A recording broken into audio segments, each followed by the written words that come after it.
Hello，各位爸爸媽媽，你哋好。小朋友3歲啦，係咪可以開始學 phonics 啦？你問一問你自己先，你屋企有冇語境？乜嘢係英文嘅語境呢？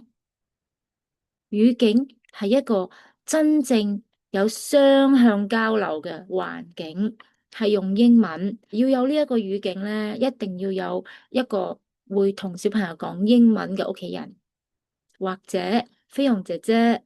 如果你話啊，我成日睇 YouTube 嘅喎，成日睇英文台嘅噃，唔得，嗰啲唔係語境，因為咧 YouTube 咧係單向輸入。但係如果呢一個屋企人佢會有時暫停問下小朋友問題啊，係自製嘅語境。點解我話冇語境唔好急住學 phonics 咧？佢冇語境，佢好多英文單字佢係唔識噶，佢拼到 dog，佢都唔知嗰隻係一隻狗。呢個就係好機械式嘅一個操練嚟嘅啫，佢覺得好冇意義，佢甚至會討厭英文噶。如果佢未 ready，千祈唔好咁快學 phonics。冇語境係咪乜嘢都唔使做啊？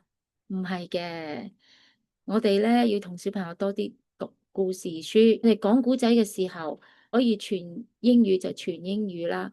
但係如果有啲比較抽象嘅，我哋都可以用少少廣東話去解釋，讓小朋友明白嗰個古仔係講緊啲乜嘢。佢聽得多，佢就知道狗係叫 dog。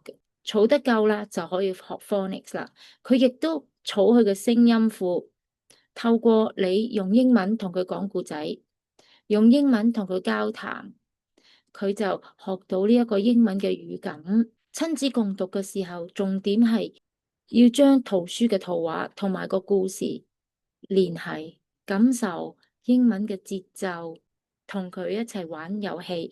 例如你聽咗一首歌 Head, Shoulders, Knees and Toes，或者睇咗一個短片係關於 body parts 嘅，咁啊同佢玩遊戲，touch your nose，咁啊掂下佢個鼻，touch your eyes。